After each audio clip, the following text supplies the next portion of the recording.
I believe that it is time for fathers to stop killing their sons.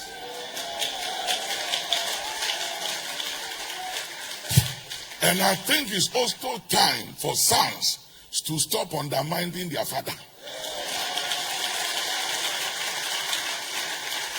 Because there is no need to undermine your father. What your father has is yours.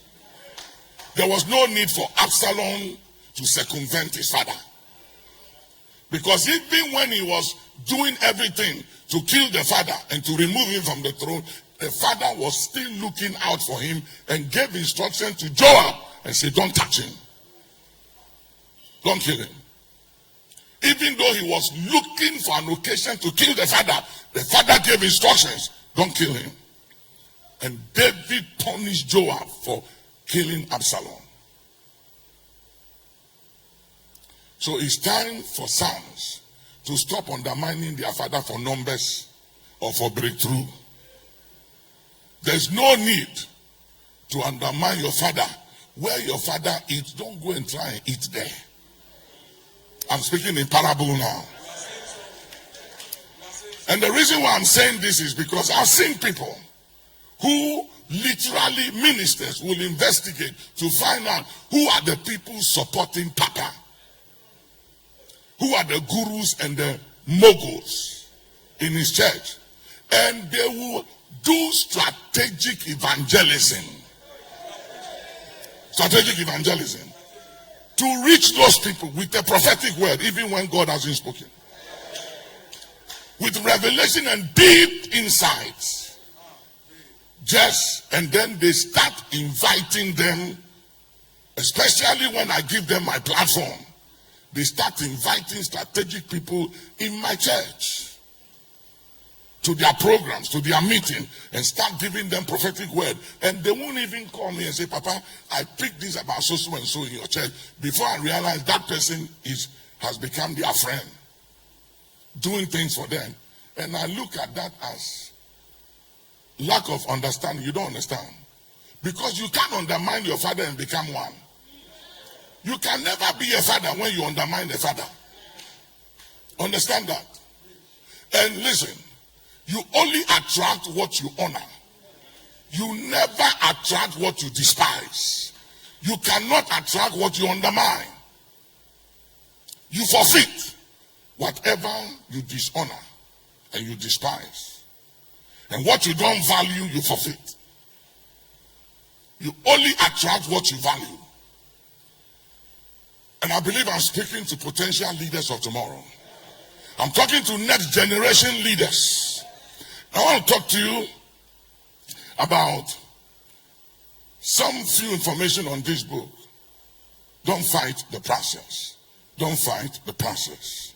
Tell somebody, go through the process. The father factor. I said some few things out of this. The father factor. You must get it. It will bless you. And then praying through the promises of God. Praying through the promises of God. It will help you to understand that prayer, thank you, Bishop, that prayer is agreeing with God. Prayer is being in partnership with God. Prayer is working with God. Prayer is becoming a partner with God to carry out eternal legislations and decrees as it relates to the matters of planet Earth. So when you become an intercessor, you are in partnership and in agreement with God and you work for God. And prayer or intercession is the highest calling in the body of Christ. Because Jesus worked for 33 years, fulfilled his mandate, and for over 2,000 years, he ever lives to make intercession for those of us who came to God through him, because we are operating in enemy's territory. It's another message for another day. But I'd like to talk to you about process, because the value of everything in life has to do with process. It is the process that determines your value. The difference between a soldier in the army and a ranger and a seal is the process they went through. Preparation process is what determines your placement and your positions. Process will determine the level of grace and oil and anointing you can handle. Process will determine how much pressure you can take. I see a lot of young pastors, they want to be big, and it's good to be big. But being big can kill you. Yeah. Being big can kill you prematurely. If you haven't developed the muscles, if you haven't developed the capacity, if you haven't developed enough ability and grace to endure, the greatness can kill you. And I want you, some of the things I'm going to say, I've been learning it for 45 years. And you don't have to learn it. You can just take it from where it is and run with it. And hear me. I was telling somebody the other day, I said, there are so many things that a lot of preachers want that I don't like. And I don't want it because I've been there before. I walked away from it. There are some invitations I don't want. There are some breakthroughs and great things and affirmation and accolades and relevance that I don't want. I don't need them. I've seen it. I've experienced it. I was telling my son the other day, I said, there is no amount of buildings and crowd that impresses me.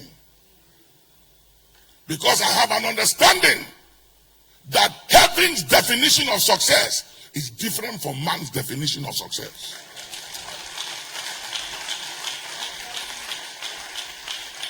And the things we praise and the things we are crazy about does not impress God. The things that impresses God are very, very simple things. And I want you to build into your ministry some value systems. And have an understanding, because where there is understanding, misunderstanding is eradicated. Whenever you see misunderstanding anywhere between a husband and a wife, or a family, or a church, or political leaders, it's lack of understanding of an issue or a matter or a purpose. See, I hear you. Please write this thing down. That God has not called us to be powerful, but He has called us to be faithful. So hear me. You want to last in ministry, don't seek to be powerful, seek to be faithful. A lot of people want to be anointed. Anointing is good. But if you want anointing, be faithful. God has not called us to be anointed. He has not called us to be successful. Neither has He called us to be gifted or powerful. He called us to be faithful. And when you are faithful, you go far. When you are faithful, you go far. And faithfulness is a product of process. Because when you've been processed, it brings the best out of you. Gold is not gold until it goes through process. It goes through fire. The Bible said, out of the furnace of affliction have thou been chosen. Out of the furnace of afflictions have I chosen you. And the difference between the first Adam and the last Adam is the fact that the first Adam was made overnight. And he was not subject to any process. So he didn't have value for what he had. If you have not been processed, you will not value the oil you carry. You won't value what God has entrusted into your hands because you haven't been processed. Jesus learned obedience through the many things he suffered. You never appreciate and understand accountability and compliance until you suffered something.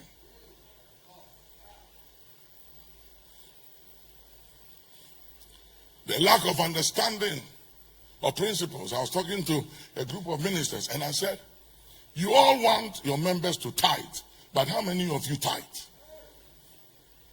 And I'm putting it to you. I'm putting it to you. Do you tithe? Do you tithe personally? And do you tithe on the tithe of your church to another that is higher than you?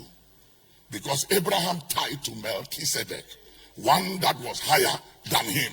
And when the angel met Mary, the angel said to Mary, your cousin Elizabeth called barren, she's 6 months pregnant. And so when your pregnancy begins, go spend time with Elizabeth because she's more pregnant than you. You know what the problem is in the church?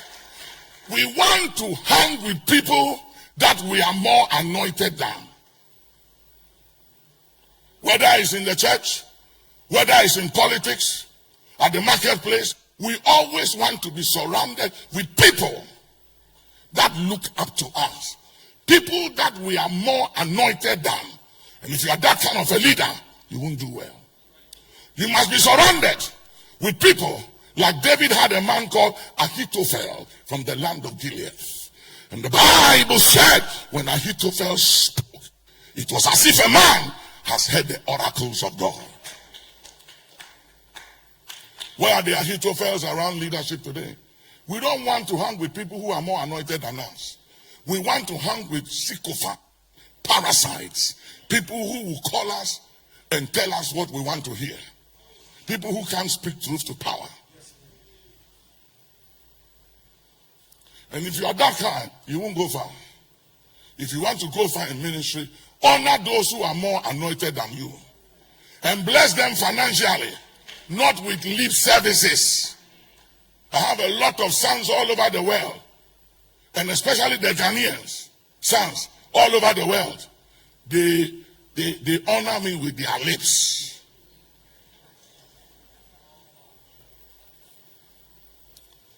Thank God Bishop Dag is not like that, and Bishop Titi Ofe is not like that. And Isudanaba is not like that. So many of them are not like that. But so many of them is their lips. They haven't learned to sow into one that is more anointed than them. Years ago when I lived in America, we couldn't pay our bills, our rent, my staff. We didn't have money. And I was praying, and the Lord said, don't pray for money. Don't pray for money. Don't ask me for money. Money is on earth. It's not in heaven.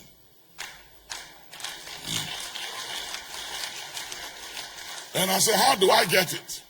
I need money. And he said, have I not said, give, and it shall be given. Good measure. Press down, shaking together, running over. Shall men. So he said, qualify. Fulfill the terms of the covenant. And then you can command. And angels will go on assignment. Hebrews 1:14. If you look at Hebrews 1:14, he says something very interesting. In Hebrews 1:14, he talks about the ministering spirits. Are they not all ministering spirits? Send forth to minister. For them who shall be the send forth to minister. Send forth to minister. Talk to me. Send forth to minister. For them. To. Did he say to? To them. So did he say to them? No. He said for them. Say for them. For them. So there are ministering angels. When we do what the word says, they are under obligation to perform the word. They go working on our behalf. For them, they work on our behalf, but we must fulfill the terms of the covenant. Because when it comes to financial blessings, it's conditional. Anyway, the Lord said to me, send a seed to Bishop T.D. Jakes. And I said, no. Bishop T.D. Jakes is a mega millionaire. The man is loaded. Even when he coughs, he makes money. When he's sleeping, he makes money. I need money, and how do I give to Bishop T.D. Jakes? And the Lord said, unto you honor and sow to one that is blessed than you, you will never experience and be a partaker of that blessing. So if you want the blessing of the blesser, for without contradiction, the lesser is blessed by the greater. And I lived in America in those days. And I was struggling, and Bishop Jakes wasn't struggling at all. One time, we went for lunch. We were driving. And he said to me, how are things? And I said, ministry-wise, it's great, but financially, I'm not doing well. He didn't say anything. I thought he was going to sign a check for me. You know what he did? He invited me to preach for him.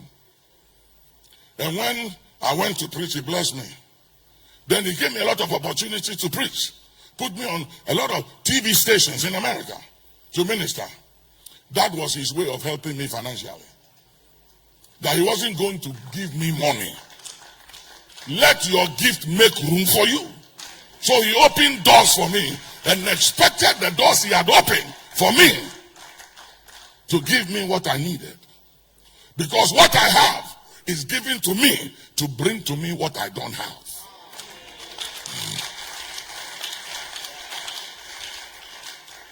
So I told my office, I said, Joan, send a check of $10,000 to Bishop Jakes. And she said, Papa, we haven't paid our bills. Are you sure about what you are doing? I said, do it before I change my mind. If you don't do it, I will change my mind. And if I change my mind to it, may not help us. So just go ahead and do it. So I called Bishop Jakes' office and I said, Beth, I just sent a check to Bishop. As soon as he gets to the office, can you put it in his hands and call me? So the check got to him. She called me and said, I've given it to him. So then I said, let there be a performance. Let there be a performance of the word of the Lord. Let there be a performance. For it is written, God cannot lie. And I said, furthermore, the scriptures cannot be broken. And it is written, the grass withered, the flower faded, but the word of our God shall stand forever. And forever, oh Lord, thy word is settled in heaven. So let there be a performance. Somebody say, let there be a performance. Put your hands together and say, let there be a performance. Amen. Sit down for 2 minutes. Hear me. Few days after, one of my sons is in America, he's in business. He lives in San Diego. He called me.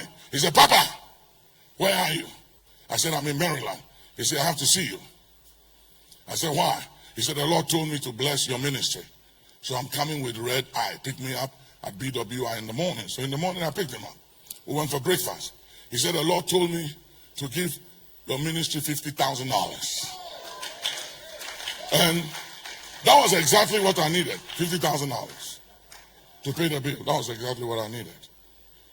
So, checked him to his hotel, went doing things, and I picked him up the next morning to have breakfast before we took him to the airport.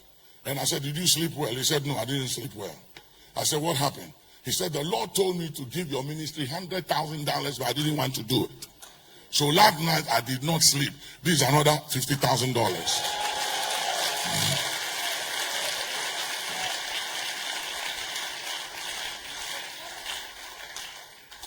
Hear me? I'm teaching you practical things that will help you strive in ministry. Because ministry is tough. I'm telling you. Say process. It is the process you've been through that determines your value at the marketplace.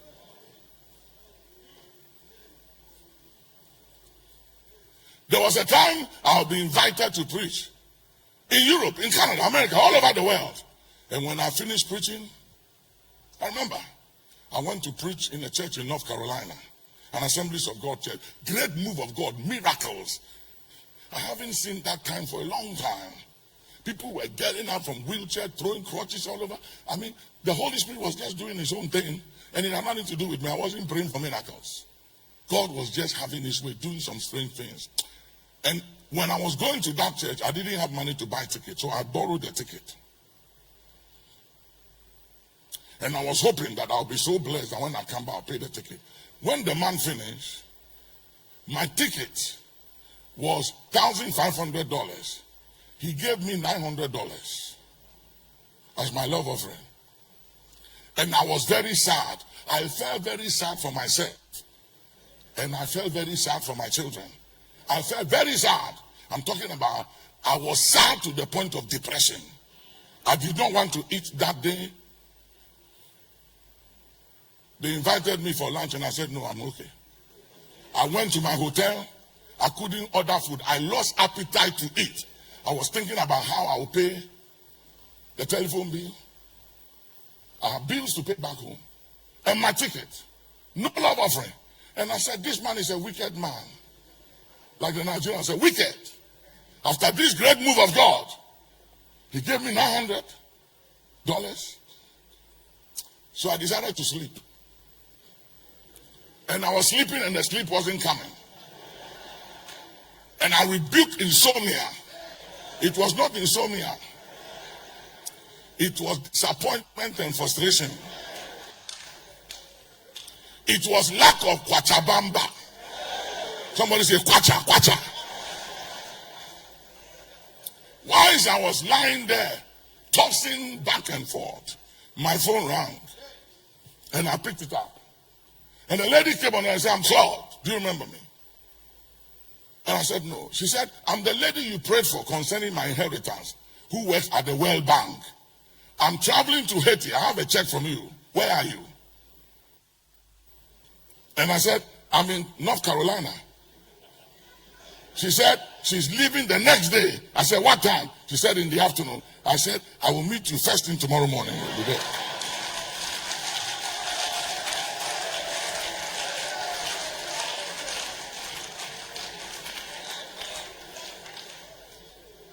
I prayed for the Holy Ghost to protect her. Send angels to preserve her. And it's something you have to do. You have to start praying for your divine helpers in advance. That whoever God has commanded to bless you, wherever they are, let them be protected until you meet them. And when you meet them, let them release the kwacha. Do you remember that when God sent the prophet to the woman of Zarephath, God said, I have commanded the widows to sustain you. She was commanded. And the prophet had to give her further instructions. She wasn't going to do it. And even when the prophet spoke to her, sit down, she was still explaining her circumstances. So it wasn't something that she wanted to do. So you have to pray for anybody. Because I've seen people who came to me when they were broke. And one time I said to the Lord, why? Why is it that they all come to me when they are broke and they are in trouble? From politicians to businessmen, you name it. And people in ministry, they come when they don't have money. And I ask them, why didn't you come and see me when you were loaded? And they'll tell me, I don't know why. And I said, do you think that my anointing is to fix people who are broke? Why is it that you don't come to me when you are loaded? Because some of you will face it, I'm telling you. And the Lord said, pray in advance to protect those I've commanded to bless you. And he said, block the evil eye. Number 2, rebuke familiar spirits. Number 3, arrest monitoring spirits. Because the evil eye sees, familiar spirit know things. Monitoring spirit will monitor your blessings.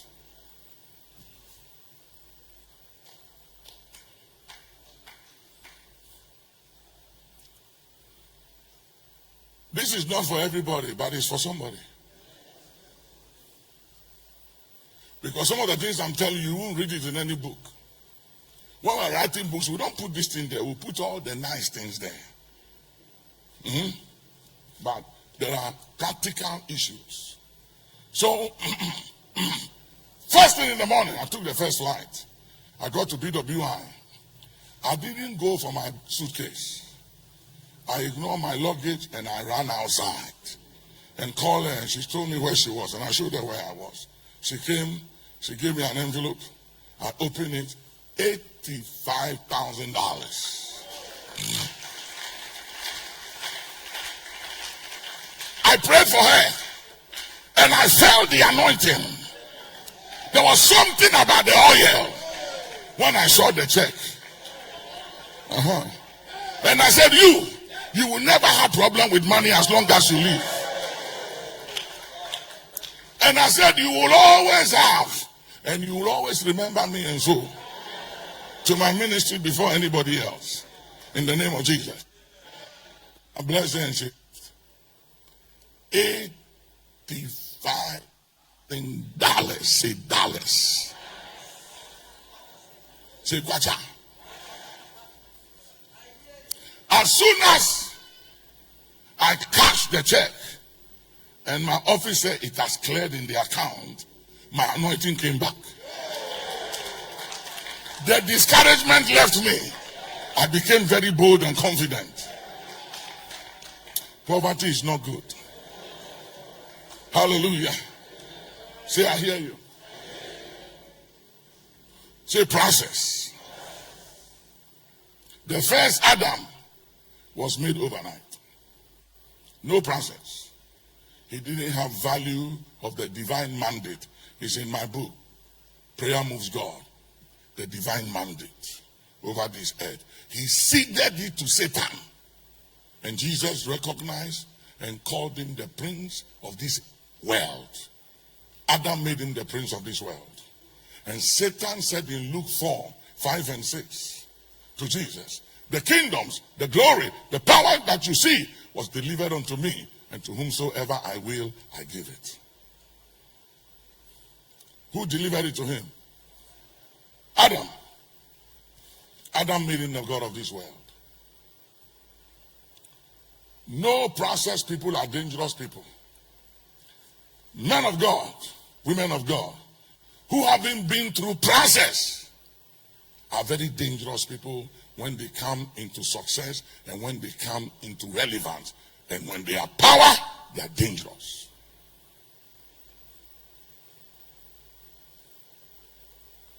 Many years ago, I was invited to speak in a conference in America. It was a huge platform. And when I saw all the people on the platform, they've been in ministry 20, 30 years ahead of me. These were seasoned ministers, loaded, deep wells. And I was asked to speak. Through a contact I had, I knew in myself that standing on that platform was spiritual suicidal. But the opportunity was huge. I couldn't walk away from it. So I went for it. And I performed to the best of my ability. But I didn't meet the standard. They didn't invite me again. And I was told that they won't invite you again. Because there are protocol and rules of engagement. It's not every platform you can go and stand on it. That's why when Saul gave his armor to David, David said, this one, I have not proven it. Let me go with what I have processed and used and handled. And I'm used to this one. I haven't yet tested it, proven it, so I can't touch it. It's not every platform you can stand on because you are invited.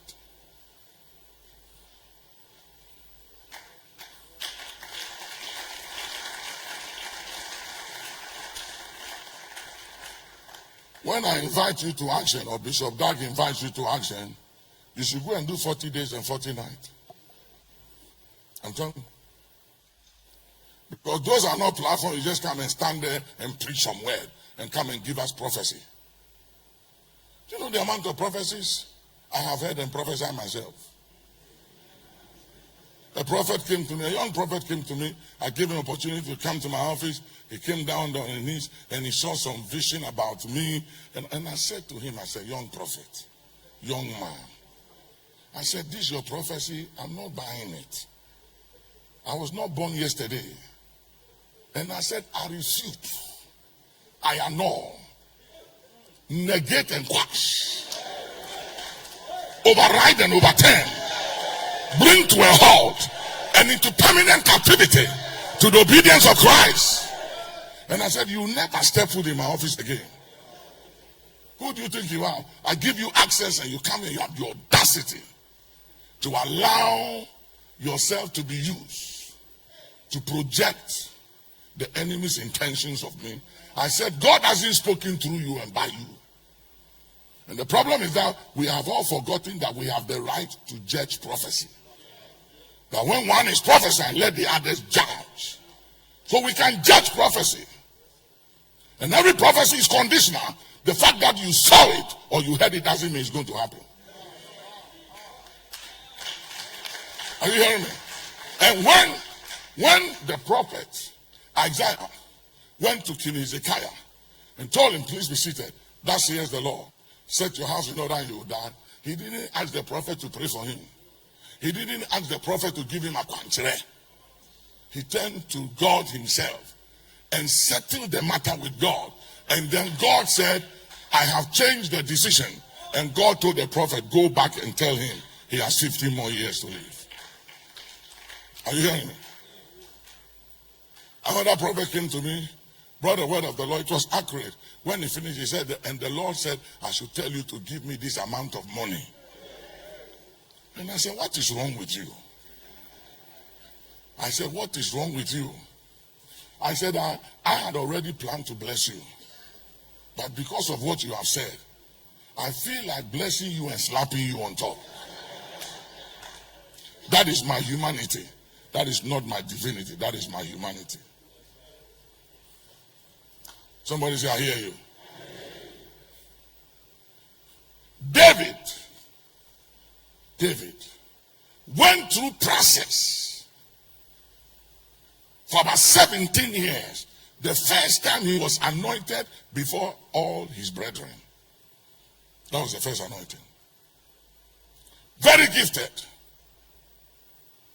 Second time, anointed before all of Judah. Third anointing before all of Israel. During this time, he had killed the lion and the bear. He had killed Goliath, but he was still not king. Because he had to go through process in order for him to endure and survive for 40 years on the throne. Your longevity and how long you live has everything to do with your preparation and the process you've been through and allow yourself to go through. You hear me? Ministry is not about being powerful. It's not about gift or anointing. It's about understanding process and divine protocols.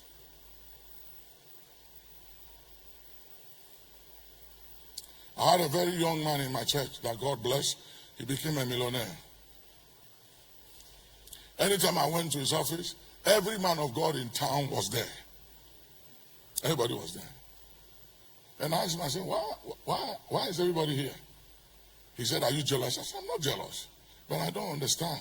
I said, what you are doing is you have resigned your spiritual responsibility and you have outsourced your spirituality, your spiritual growth, and your faith to these men of God through gifts and money you give to all of them. You have outsourced your spiritual growth and development to them. You can never grow and increase by giving everybody money, being chairman of, and everybody was inviting him. And when I talked, he said I was jealous. And I said, you know something? You are dealing with the wrong person. Cut a long story short, he lost everything. He became bankrupt. All the men of God who used to go there stopped going there. And I told him, I said, these people, they don't care about you. I said, I knew you before you made money. And I said, I am the friend you had before you made money. So your money don't move me. It's relationship that moves me. Say process. People who have been through process are dangerous people, especially when they succeed. Somebody said to me the other day, say, Papa, how come when people have money and power and influence and relevance, they change? And I said, it's not true. Power, money, relevance don't change anybody.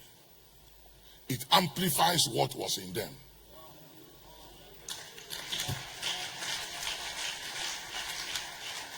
So when you see people misbehaving, mishandling people, it has always been in them. But it is the power, the relevance, and the money that amplifies and brings out what was always in them.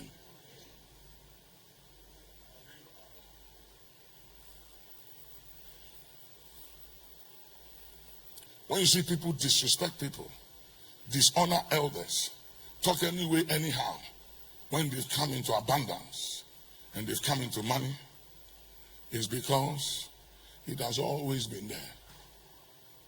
But power, money, relevance, influence, connection will reveal what is in your heart.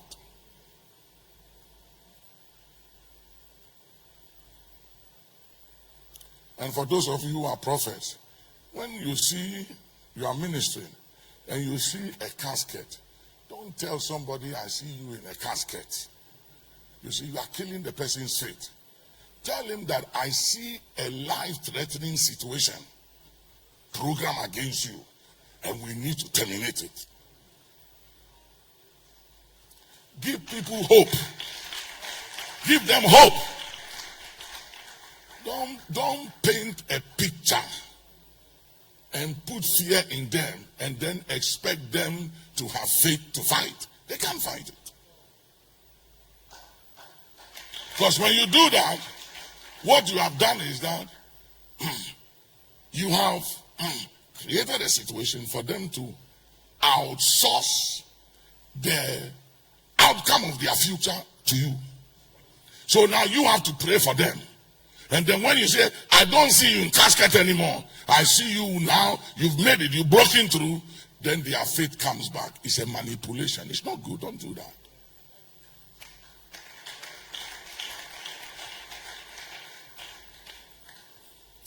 The difference between David and Saul is this. Saul became king overnight. So he didn't value what he had. David went through process.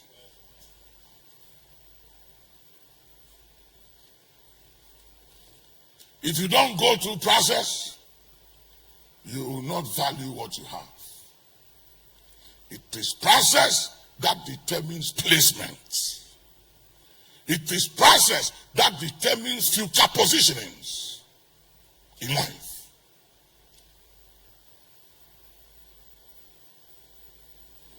Elijah and Elisha. Elisha could carry double of the mantle of Elijah because he had been through process. Somebody talk to me, say process. Come on, talk to me, say process. Somebody say process. I was telling somebody the other day, I said, there are some things that I thank God that I wasn't exposed to 5 years ago, even 2 years ago. Because some of the favors and some of the opportunity God has given me across the nations of the world, if I had it 5 years ago, I would have destroyed myself. Because I wasn't seasoned. I would have told the whole world. One of my secretaries, I left my phone and it rang and she picked it, and after, for whatever reason, she went through my phone and she saw some names and numbers and she said, hey, Papa. She saw texts and she said, Papa, you know all these people? And I said, never. Never you do this again. Before, I want everybody to know who I know. You have a problem of insecurity and you are not mature. When you've come of age and you are seasoned and you are mature, you don't want people to know.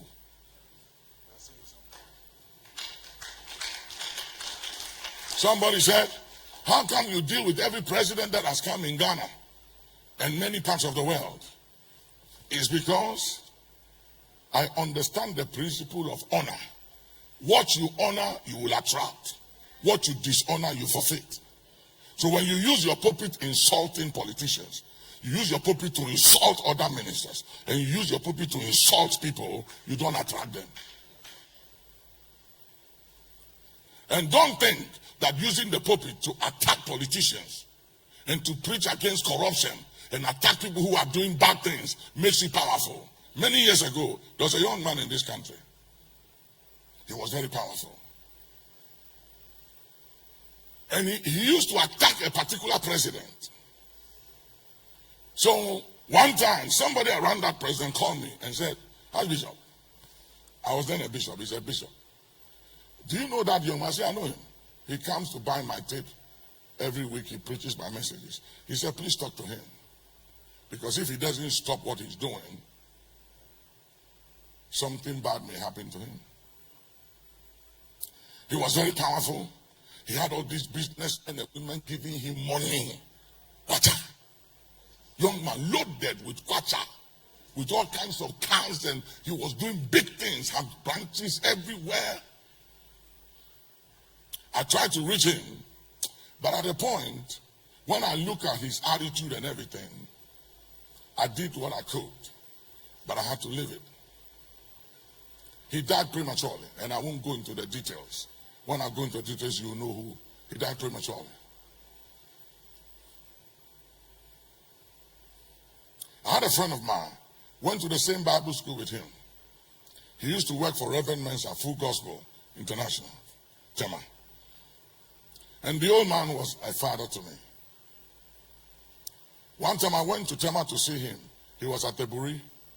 He was always there praying and fasting. So I went to see him.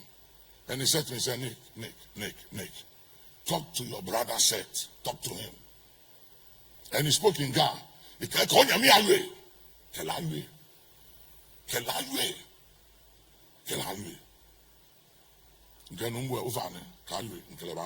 I'll talk to him. So I got set to come see me. He came to see me in my office, and I said, "Listen, I just spoke to the old man. I don't like the way he was talking about you. I don't like it." And I said, "These old men, they know something we don't know. So whatever it is, just make peace." He said, "I've determined I'm going to resign." I said, "You know something? Let me help you do something. For you to resign and start your own ministry in the same city to bring division, I will arrange a scholarship for you. Go to Christ for All Nations. When you get there, write and resign. By the time you come back 4 or 5 years, you'll be off their radar. But to resign and start another church in the same city and divide the flock is not good for you, my friend." He said he disagrees with me. He has built a church. He can do whatever he wants. I said, "Okay." So he left my office, and one of my pastors went with him to sit in the car. So I told him, "Call me, Leslie, tell him to come back." So he can say, "Don't go with him, let him go." He took off. He was on the motorway, had an accident, went into coma, never made it, and died. When the old man heard it, he said, "Nicholas,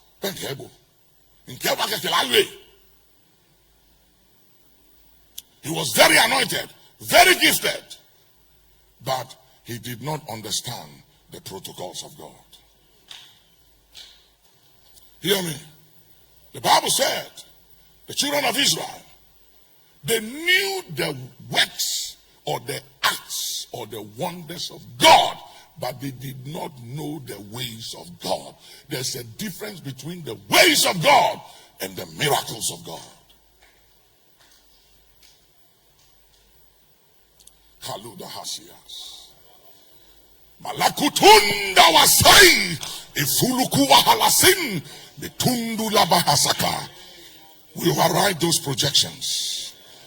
We override the evil eye. We override demonic imaginations and statements in the atmosphere. In the name of Jesus, we ground the enemy. Motaluka walahasa. Iyalamunda banda sakun. Dilatuku walahasidi bisa. Sit down for 2 minutes. Somebody say process. You know, every race in life, we run with speed. Say speed. There's only one race that speed is not required. And it's ministry. Running the race with what? Patience. Say patience. Say patience. Say endurance. Say perseverance. Say steadfastness. Yeah, it's required for longevity. Hear me? Joseph and his brothers, nobody could dream until Joseph was given the coat of many colors. And let me tell you something, young ministers. Young men don't dream, they see visions. They don't dream, they see visions. But the coat of many colors of the old man gave Joseph the divine capabilities to dream when nobody could dream. And let me tell you something. The fulfillment of the vision of the young man is in the fulfillment of the old man's dream.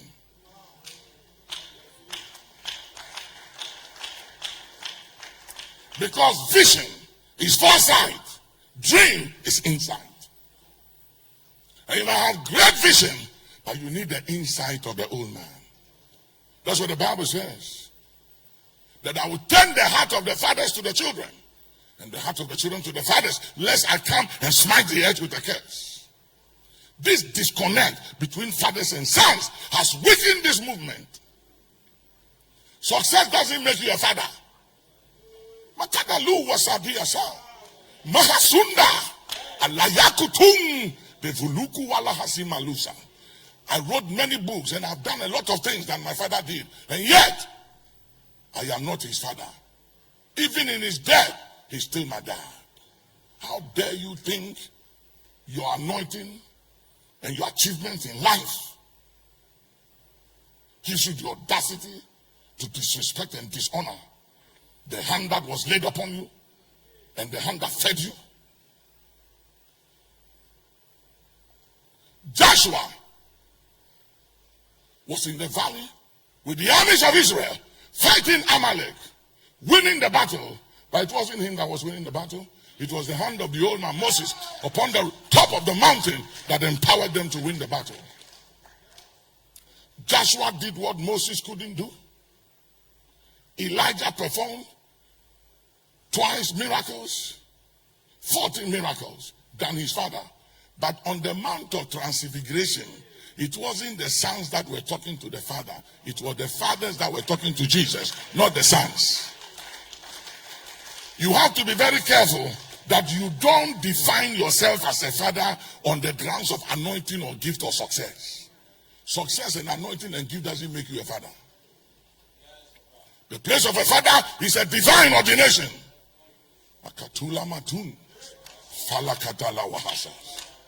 It's an ordination. So stop calling yourself Papa. Some of you haven't even killed a mosquito yet. And a fly. You're calling yourself Papa. There can be many, I don't care. Because the fact of the matter is that whether you call me Papa, you call me Archbishop, you call me man of God, I don't care. Hear me? You get to a place when all that matters is for you pleasing the Father. That's it. Nothing matters anymore. But for me to impact the next generation, nothing matters anymore. But to hand over the baton when it is time, not now. I'm not going anywhere yet. So if you've been having some dreams, keep it to yourself. I ain't going nowhere. Say, I hear you. I'm walking in the Simeonic benedictions and blessings. Are you hearing me, somebody? I am not going yet until the things that were spoken and written of me in the volumes of the books in eternity long before time began has come into full effect. And when it is time, I will depart on my own terms, according to the revelation of heaven. So those of you who have been having some revelations and dreams, not me. It's somebody, it's you. It's you are seeing, not me. That prophecy is for you, it's not for me. Sit down.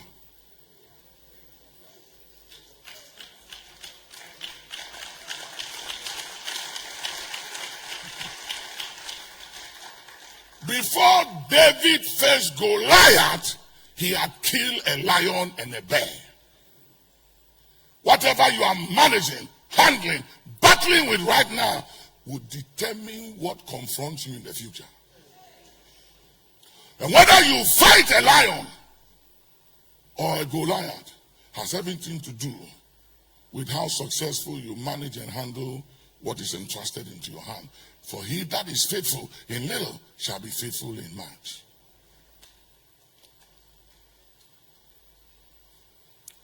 Don't seek to be anybody. Don't compete with anybody in the ministry. Don't do it. And one thing you must also learn, look at the life of David. David was not vindictive. David was forgiving. David was quick to repent. David did not hold grudges. David was not offended. He wasn't going around with unforgiveness and offenses in his heart. He did not compete with Saul, even though there was 24 assassination attempts on the life of David by Saul. He did not seek to kill David. And when even he had the opportunity to kill David, he understood that vengeance, to kill Saul, he understood that vengeance is the Lord. He didn't touch him. And you know why? When he took Bathsheba and killed Uriah the Hittite, his mighty men did not kill him because they saw how he handled Saul even when God delivered Saul into his hands. That's why they didn't touch him. If he had killed Saul when he took Bathsheba and killed Uriah, his mighty men would have killed him. People around you are watching you. They are watching your style. And remember, you reap what you sow. If he had killed the king, he would have sown the seed for his mighty men to kill him. But because he didn't kill him, nobody could kill him. I didn't kill any father of mine, and therefore no son can kill me. I haven't sown any seed to reap it, and I'm not reaping what I haven't sown. Magadula mitalu hafasi asasas. Alutakun wasaya lutukufa lahasia amandula ki parasitis.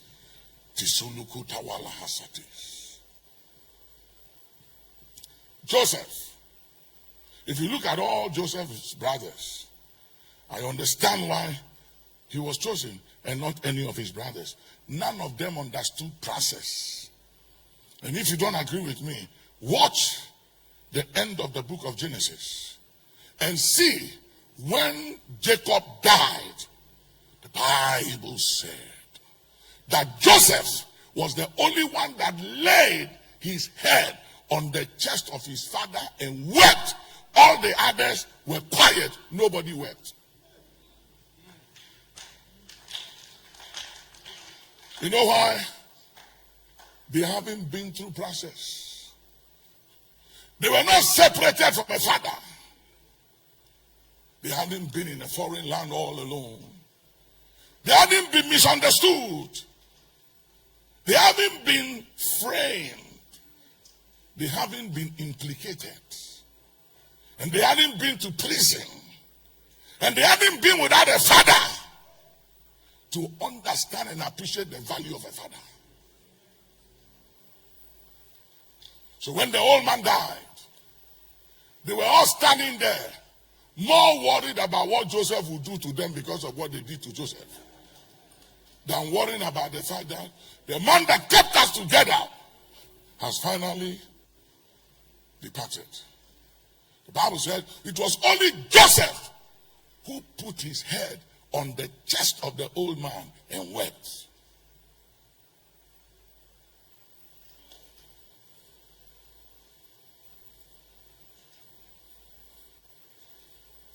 Elijah had double portion because he went through process. And when he asked for the double portion, he said, if you see me go, if you can tarry, if you can endure the last process you have to go through, the mantle is yours.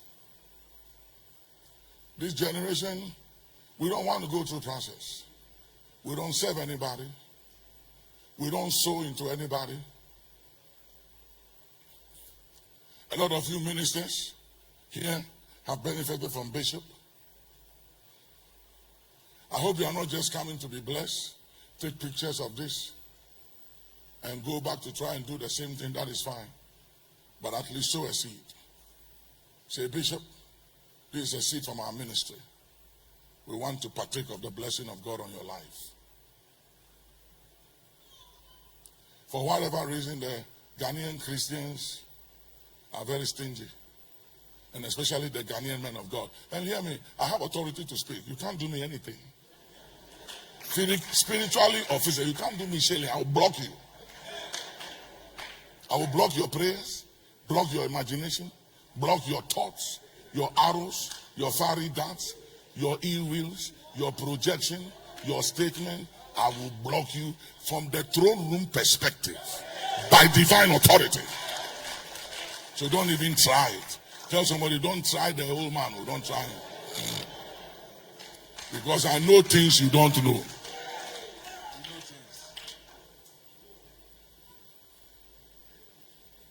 The Nigerian Christians know some things. I'm telling you. They understand the protocols of the kingdom. It blows my mind. They come to your office and they say, Papa, first of all, I can't come before greatness without a seed. And they'll put a seed on the ground. And when I talk about the seed, I'm talking about real kwacha, loaded, pregnant. The Ghanaian Christians, they come empty-handed. And those who come with kwacha, they come like this. Papa, no go feel. One of my pastors came to Papa, no go feel. Every year, no go. So one day he came and I said, hey, Steve, take your feel away. Do I look like feel? I'm not your feel. Carry your seed and your feel. Get out of my office with your feel. You think I'm sitting down here waiting for your feel? Carry it away. And I sack him with his feel. But it's a false humility created out of a foolish, ignorant mentality. It's foolishness. It permits people to misbehave and to stay selfish and great or greedy.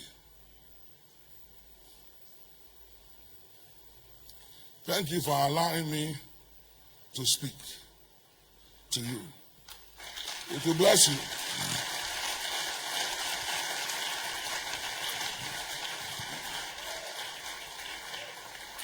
Amen. All right, I think I have to stop here.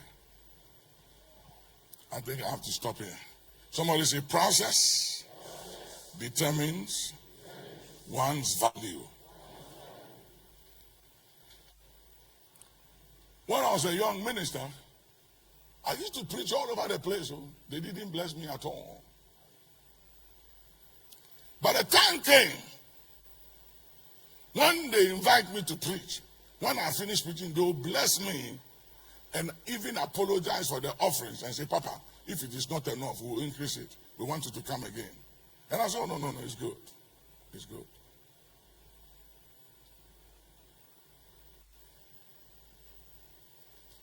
The last time I prayed for Bishop Jakes,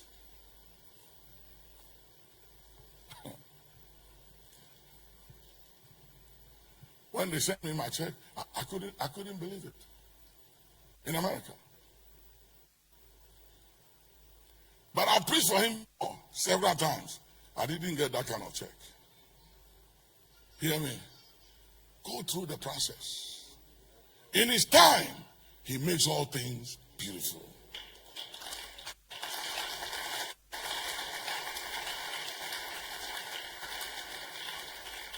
Hear me? God has not called us to be powerful or anointed, gifted, or successful. He has called us to be faithful.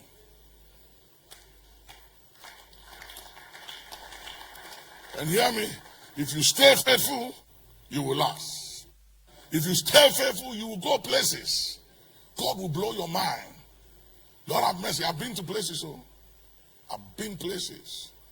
I've seen dignity. I've seen things.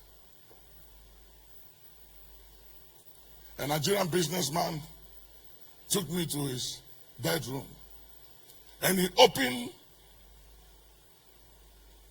a door and every major currency in this world was there. And he said, I want you to know the man you are dealing with. And I said, sir, I just lost respect for you. And he said, what do you mean? And I said, if you expect me to deal with you on the grounds of material wealth, then you don't know and understand yourself. Because a man's life does not consist by the abundance of things that he possesses. We became friends for many years. I will not take anything from him. I won't take money from him.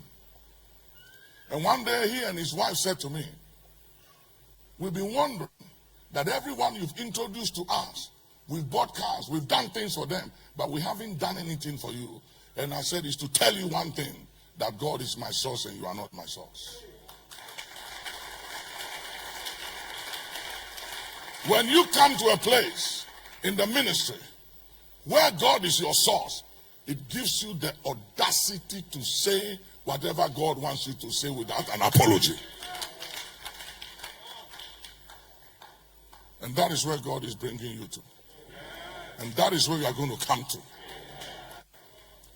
But go through the process. Celebrate others. When you see a man of God in your area building, take an offering and go and give it to him. Yeah. When you see a church in your community, in your area, somebody's been, take an offering. Tell your whole church, I want us to take an offering today after our tithes and offering and go and give it to Bishop Titi of First Church. Sow to others. Bless others. Teach your members how to bless others. You go far, but don't be selfish. Don't be self-centered. Self-centered. Only looking out for yourself. Don't bless anybody. You don't tie to anybody. You don't give to anybody. And when you bring gifts to Bishop Titi of Ed, don't expect him to lay hands on you. Do it for some time. Be faithful and consistent for at least a year before you ask him to pour oil on your head. So people come now, they bring some small offering, then they kneel down. Papa, bless me. You think the blessing comes like that? What are you talking about? You can't buy the blessing. You can't buy it. But if you are faithful, it is the Lord that will say, I need you to confer a blessing. For without contradiction, the lesser is blessed by the greater. And it's precious. Go through the process. Go through the process. Don't build overnight. Don't take shortcuts. Shortcuts will cut you short. I pray that in the name of Jesus, none here that God himself have chosen will die prematurely. And I pray that there will be no victims or casualties among you. That there will be no casualty of any evil work among you. that the Lord shall deliver you from every evil work and preserve you unto his heavenly kingdom. And I pray for the supply of the Spirit of God, that the Spirit of God himself will come upon you, that the needed mantle and the needed oil shall come upon you, and that in the name of Jesus Christ, the Son of God, each one of you shall receive divine capabilities to perform the duties, the duty for which you were given life and for which you were born. I pray that none among you shall lack what it requires to fulfill your mandate. That wherever you are, you will have what it takes to fulfill the mandate. That you have divine immunity and you have the supply of the Spirit, the necessary supply, supernatural supply, supernatural provision, supernatural capabilities to perform and to deliver to the letter that for which you were called and chosen. I extend the blessing of the covenant to all of you here whom he has chosen. And any fifth column among us be arrested in the name of Jesus. Any fifth column in your ministry and in your life and in your marriage, let them be arrested in the name of Jesus. And between now and the end of this year, any programming and pregnancy in the womb of the enemy and in the womb of 2021 that will give the adversary an occasion to make a statement, today in the name of Jesus, as we put our hands together, we terminate it right now. Come on, terminate it.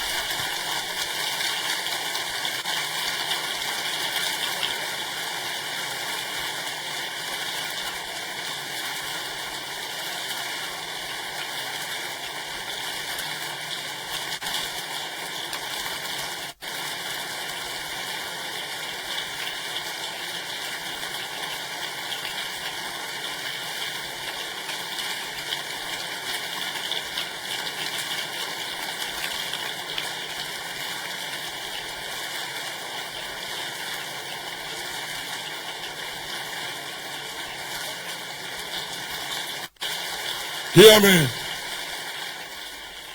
I want you to pray one prayer for me. Will you do that? All right.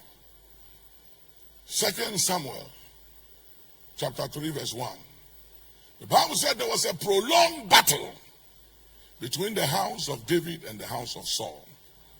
But David waxed stronger and stronger.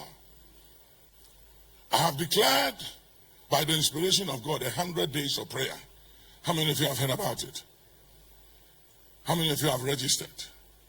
If you haven't registered, please register. And don't go and also declare 100 days of prayer. Don't do that. Join what I've done. Join. Help me. Join. Don't stand alone. Don't say because it's not you and it's not your ministry, you won't join. Don't say, our Father wants all the glory. I don't want any glory. I'm just sick and tired of stubborn situation. I'm tired of unresolved issues. I'm tired of prolonged battles in our lives and the life of our children. Any battle that has been prolonged, let it come to an end in the name of Jesus. Within these 100 days, I want to see a performance of the word of the Lord. Say yes. And I want you to pray that within these 100 days, is a lot I'm doing, that I will work stronger and stronger and not weaker. Pray that prayer for me right now. Put your hands together. Pray that prayer. Declare it.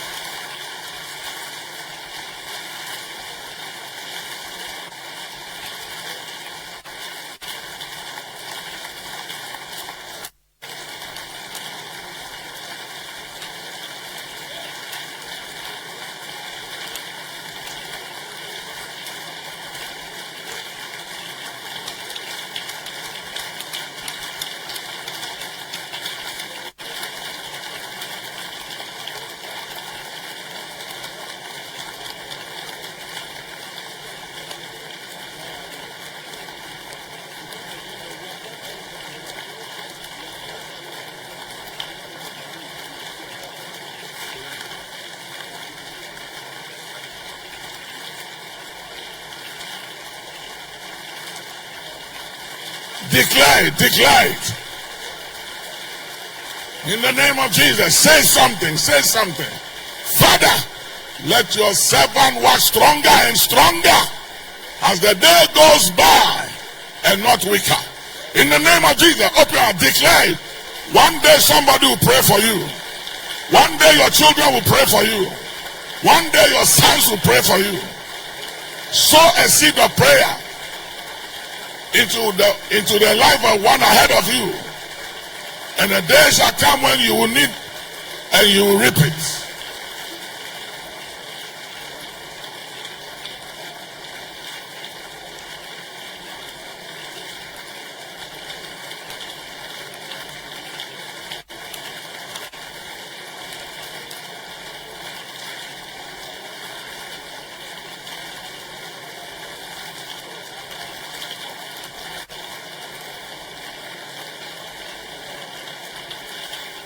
Amen.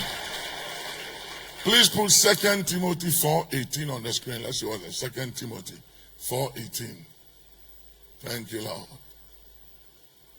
Thank you, Lord. 2 Timothy 4:18. Thank you, Lord.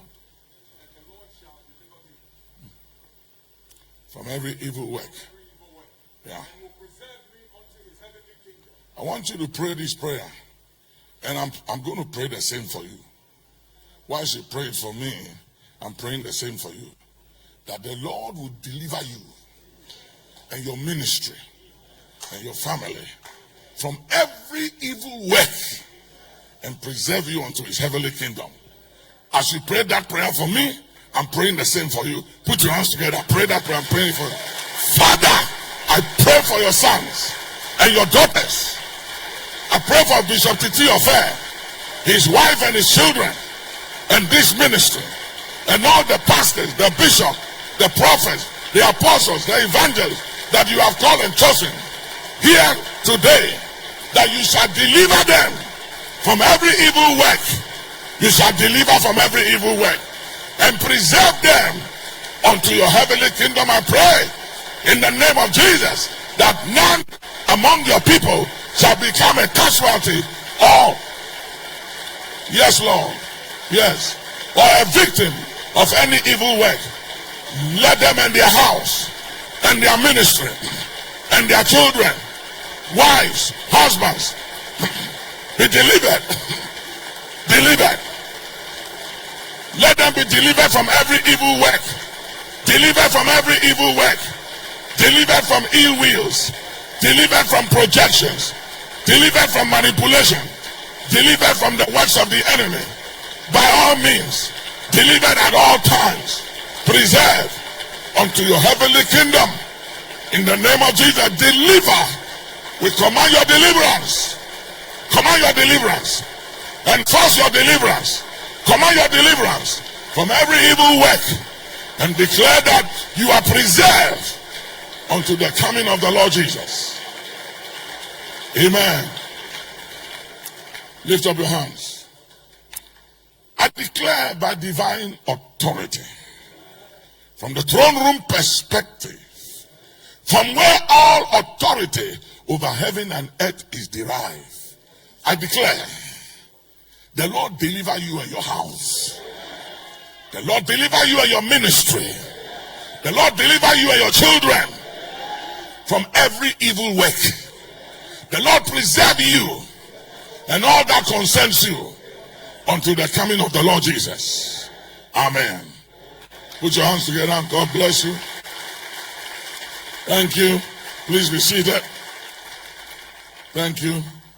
I look forward to coming back to you and see you again in the flesh next year about the same time.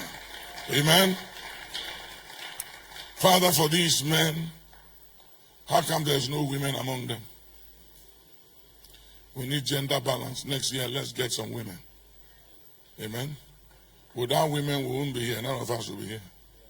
The womb of a woman is the legal entry to the planet. Nobody comes here without the womb of a woman. And God is not a God of gender. So next time, let's have some women here. Father, forgive us for ignoring the women. Now let these your servants be empowered Teach their hands how to war and to do battle. Empower them to run through troops, to leap over walls, and let each one of them be true ambassadors of Jesus Christ. Let none among them fall on the grounds of battle. Let none fall by the sword of the enemy, nor the sword of the brethren. In the name of Jesus. Amen. Bless you. Put your hands together for them.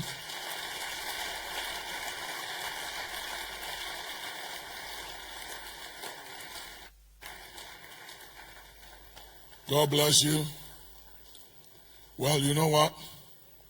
I have an appointment at 3. I would have loved to spend the whole day with you, just to pour out and share with you. And hear me. Hear me. Hear me. Whatever I shared with you is out of love. Because I wish I had one many years ahead of me like you have me and others. I would have been better than I am today. But I'm grateful. I'm grateful. And what I have learned has made me wiser and better. And I pray that your latter will be better and greater than your past. Wherever you've come from and wherever God has called you to, may you flourish. May you be fruitful. May you multiply. And may you walk in that anointing of multiplication and increase in everything. And may you never lack nor want whatever resources it requires to glorify the Father and to do the will of God. Blessings.